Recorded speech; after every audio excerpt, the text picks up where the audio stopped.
Bon, je suis prête. J'irai rapidement préparer le petit déjeuner de mon cher et tendre époux, avant de partir. Quoi? Mais pourquoi mon mari crie comme ça? Il faut que j'aille rapidement le voir. Chérie? Qu'est-ce qui se passe? Pourquoi tu transpires comme ça? Et pourquoi as-tu crié ainsi? J'ai fait un rêve. Un cauchemar, terrible. Raconte-moi. Qu'est-ce que tu as vu? Tu sais, j'étais en voiture. Il faisait nuit. Je roulais seul. Soudain, un camion m'a coupé la route. Je n'ai pas eu le temps de réagir. J'ai senti mon âme quitter mon corps. Je suis mort, chérie.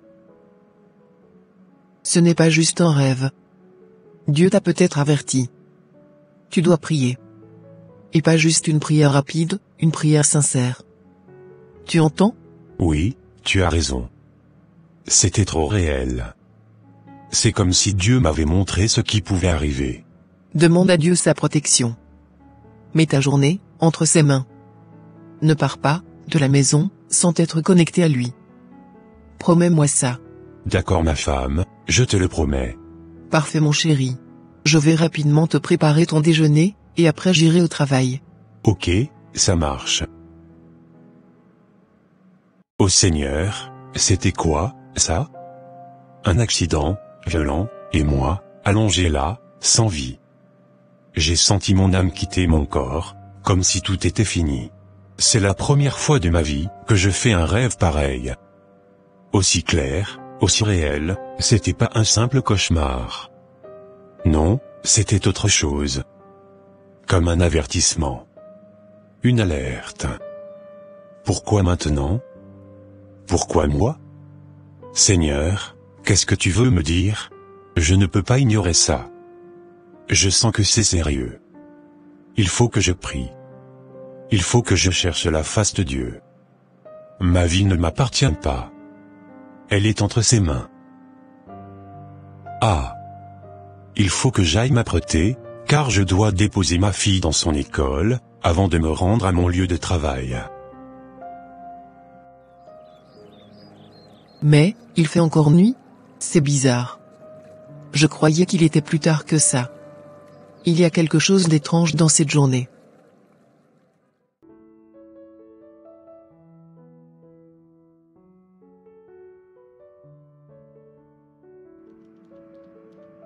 Bonjour papa.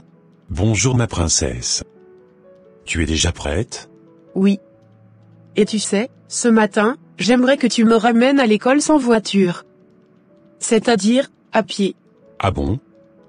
Pourquoi tu veux y aller à pied? Je ne sais pas. J'ai juste envie. Marcher avec toi, parler un peu, regarder les oiseaux. Tu sais, je vais d'abord prendre une douche et un petit déjeuner, d'accord? Et après, on verra bien. Ok, ça marche.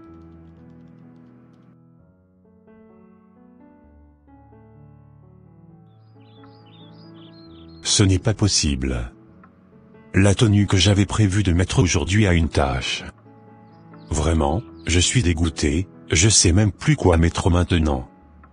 Faut que je me dépêche, sinon, je serai en retard au boulot.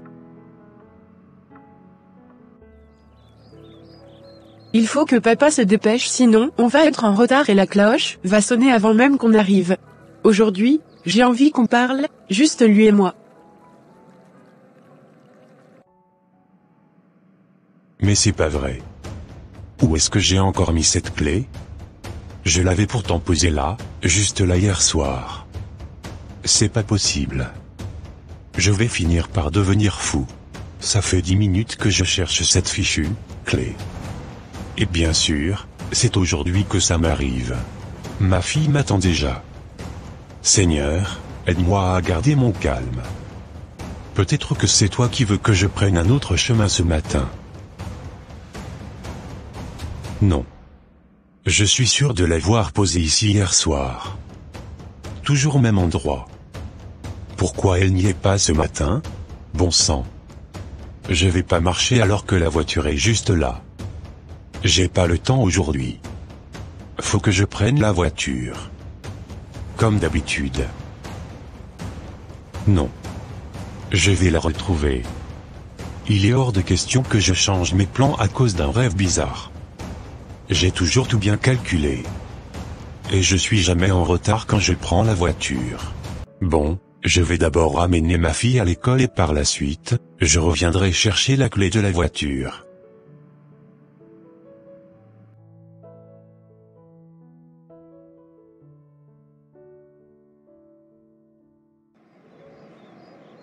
Papa, je suis trop contente que tu m'aies raccompagné à pied aujourd'hui. C'est rare qu'on marche ensemble comme ça. Ah bon? Tu préfères marcher que monter dans la voiture? Oui.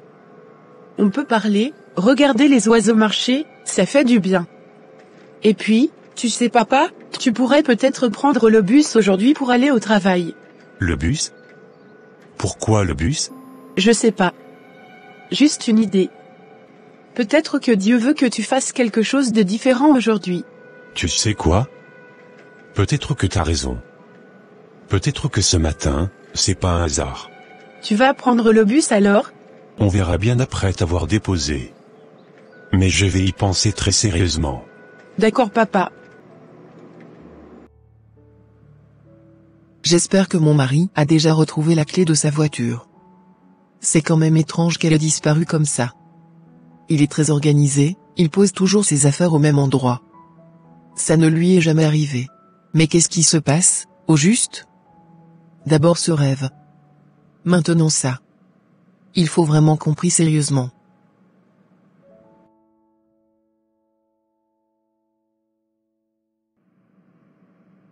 Bon, tout va bien. Je vais pouvoir aller au travail maintenant. Comme d'habitude. J'ai finalement retrouvé ma clé. Salut. Ça fait longtemps. Comment tu vas? Ah, salut. Oui, ça va. Écoute, désolé, je suis super pressé ce matin. Je suis déjà en retard pour le boulot. Ah, t'inquiète, je comprends. Une autre fois alors? Oui, une autre fois, promis. Bonne journée. Merci. Bonne journée à toi aussi. Franchement, je me sens si lourd ce matin. C'est qui m'appelle encore? Allô, chérie. Oui, allô ma belle. Tu es déjà parti au boulot? Non. C'est maintenant que je comptais partir. D'accord. Je voulais juste m'assurer que tout allait bien. Bon, je te souhaite une bonne journée alors, et fais attention à toi surtout. Merci. Bonne journée à toi aussi. Merci mon amour. Bon. Il faut que j'aille faire un peu de rangement dans ma réserve. Ce n'est pas possible. Ma voiture ne veut pas se démarrer. Bonjour voisin, tout va bien? Non, pas vraiment. Ma voiture refuse de démarrer, et je suis censé aller au boulot. C'est incompréhensible. Alors prends les transports en commun aujourd'hui. Va au travail tranquillement, autrement. Demain, si Dieu veut, tu reprendras ta voiture. Quoi? Je dis juste ça comme ça, hein? Bon, bonne journée. Merci beaucoup voisin, bonne journée à toi aussi. Merci. Décidément, cette voiture ne veut pas m'amener au travail. Cependant je refuse catégoriquement d'aller au boulot sans elle. C'est mon petit chouchou.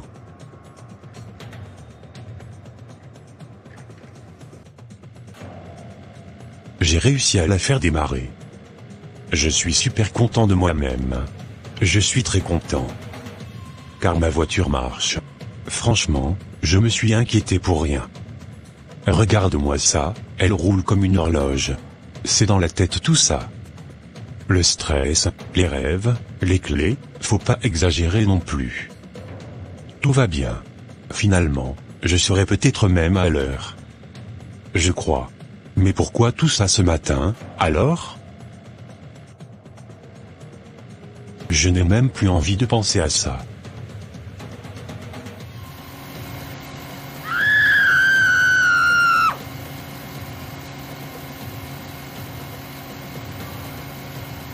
Je ne veux plus vivre. Il m'a quitté après tout ce qu'on a vécu, après toutes ces années. Il m'a jeté comme si je ne comptais pas. C'est fini. Je vais rentrer en collision avec cette voiture. Peut-être que là, il comprendra ce qu'il m'a fait. Mais, elle a quoi, cette conductrice-là? Pourquoi elle roule aussi vite comme ça? Elle va me rentrer dedans ou quoi? Ce n'est pas normal.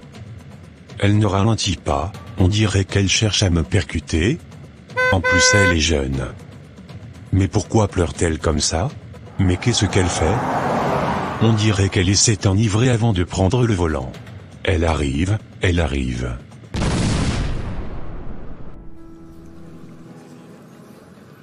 Il y a un accident. Il faut que j'appelle rapidement les pompiers.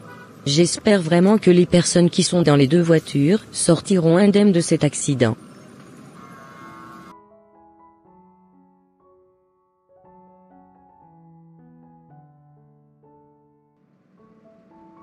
Maman, est-ce qu'on peut aller voir papa maintenant? Non ma chérie. Pas encore.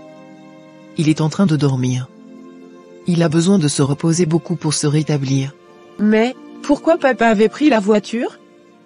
Ce matin, je lui ai dit de prendre le bus. Mais il ne m'avait pas écouté. Ce n'est pas ta faute, ma puce. Parfois, même les grands ne comprennent pas les signes que Dieu leur envoie.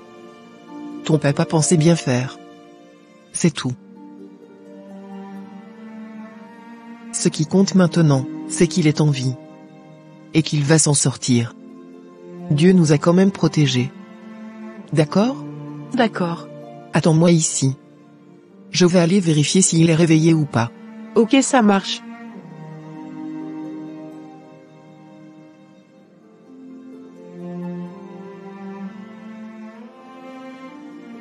Mon amour. Tu es réveillé? Oui. Je suis réveillé. Qu'est-ce qui s'est passé? Comment cela est arrivé?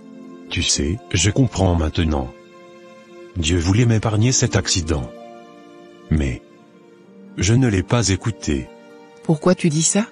Tôt ce matin, tout m'alertait. Ce rêve où je mourrais dans un accident. La clé de la voiture qui avait disparu.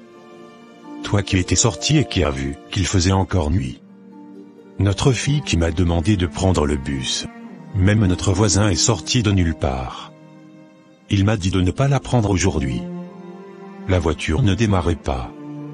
Et quand elle a démarré, j'ai cru que tout allait bien. J'ai insisté. Je n'ai pas voulu écouter. Et regarde où ça m'a mené.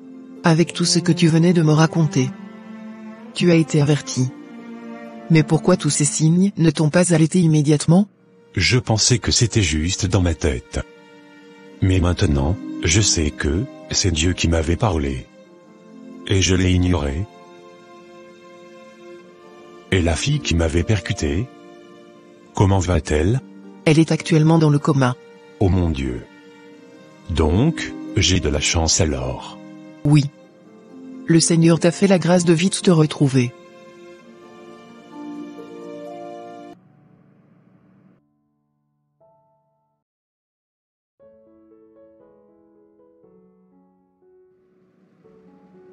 Seigneur Jésus, je t'en supplie. Guéris mon papa afin qu'il puisse vite se retrouver, et rentrer à la maison. Merci Seigneur parce que tu l'as fait, Amen.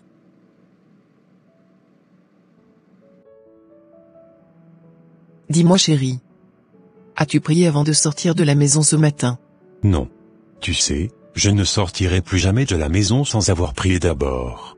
C'est fini, les départs, à la hâte. Les matins sans direction. Je prêterai désormais attention à tout ce que Dieu me montrera.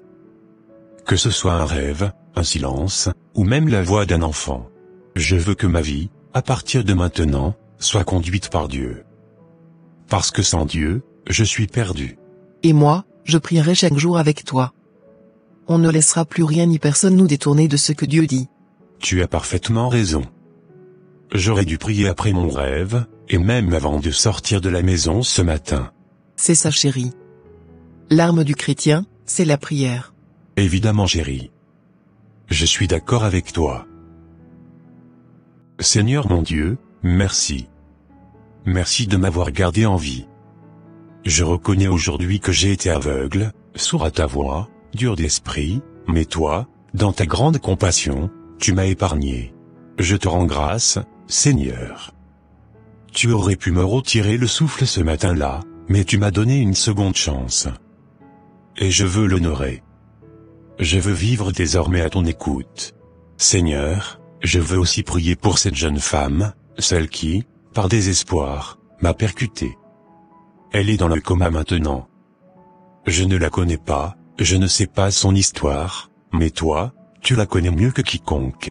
Je t'en supplie, ne permets pas qu'elle meure dans cet état. S'il te plaît, sauve sa vie, comme tu as sauvé la mienne. Relève-la, guéris-la. Et parle à son cœur, pour qu'elle te connaisse, toi, le seul vrai Dieu. C'est au nom puissant de Jésus-Christ de Nazareth que j'ai prié. Amen. Merci pour ta bonté. Merci pour ta patience. Je te rends toute la gloire jusqu'au siècle des siècles. Amen. Amen. Chers frères et sœurs en Christ, nous devons savoir que Dieu parle. Il parle encore aujourd'hui. Il parle par des rêves, par des personnes, par des situations étranges ou inhabituelles. Mais souvent, nous n'écoutons pas. Nous sommes trop pressés, trop distraits ou trop sûrs de nous. Mais quand Dieu avertit, c'est par amour. Il veut nous protéger. Il veut nous éviter des douleurs. C'est ce que cette histoire nous montre avec force. Dieu avertit toujours ses enfants avant le danger. Dieu ne laisse jamais ses enfants entrer dans le malheur sans les avertir. Il est un Père attentionné, pas un Dieu silencieux.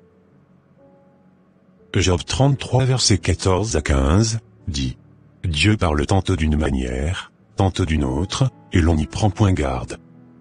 Il parle par des songes, par des visions nocturnes. Le père de cette histoire a eu un rêve. Mais il n'a pas compris, et il n'a pas pris le temps de prier. Pourtant, Dieu lui montrait déjà ce qui allait arriver. Sachez que Dieu utilise même les plus petits pour nous parler. Sa propre fille lui a dit, « Papa, viens à pied avec moi aujourd'hui. » Ce n'était pas un simple caprice d'enfant. C'était Dieu qui parlait à travers elle. Matthieu 21 verset 16 dit « Tu as tiré des louanges de la bouche des enfants et des nourrissons. » Quand un enfant parle, ou qu'un événement inhabituel arrive, ne méprise pas cela. Dieu peut te sauver à travers ce que tu prends pour rien. La désobéissance nous met toujours en danger. Il a résisté. Il a pris la voiture malgré les signes, malgré les avertissements. Et il a eu un accident. Il a vu la main de Dieu, mais il a fermé les yeux. Proverbe 14 verset 12 dit « Telle voie paraît droite à un homme, mais son issue, c'est la voie de la mort. » Quand on s'entête à suivre notre propre volonté, on s'éloigne de la protection divine. Il faut obéir sans discuter quand Dieu parle. Pourtant dans cette situation Dieu a eu pitié, il a sauvé son serviteur malgré sa désobéissance, Dieu a eu pitié. Il a permis qu'il reste en vie. Il a permis qu'il se réveille à l'hôpital. Pourquoi ? Pour lui donner une seconde chance. Lamentation 3 versets 22 à 23 dit « Les bontés de l'Éternel ne sont pas épuisées, ses compassions ne prennent pas fin. Elles se renouvellent chaque matin. Peut-être que toi aussi, Dieu t'a déjà épargné plusieurs fois. Il attend que tu changes. Il attend ta repentance sincère. Décide aujourd'hui de ne plus sortir sans prier. » Le Père a pris une bonne décision à la fin, qui est de ne plus sortir de la maison sans prier, et écouter Dieu en toutes choses.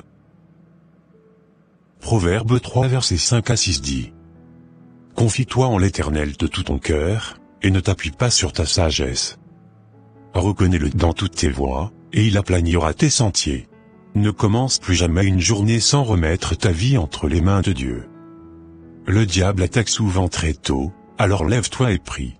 Commence chaque journée par la prière, même si tu es pressé. Demande à Dieu la sensibilité spirituelle, pour reconnaître ces signes. Ne méprise jamais un rêve, une parole d'un enfant, une sensation étrange. Écoute ta conscience, c'est souvent là que Dieu parle. Décide de vivre chaque jour selon la volonté de Dieu, pas selon tes habitudes. Dieu t'aime. Il t'avertit, il te parle. Ne ferme plus ton cœur. Si Dieu t'a parlé à travers cette histoire, ne tarde pas. Repens-toi. Décide aujourd'hui de marcher avec lui fidèlement. Ne laisse pas le danger te réveiller. Seigneur, je t'en supplie. Ouvre-nous l'oreille spirituelle. Donne-nous un cœur qui t'écoute. Nous ne voulons plus vivre dans la distraction. Nous choisissons de t'obéir.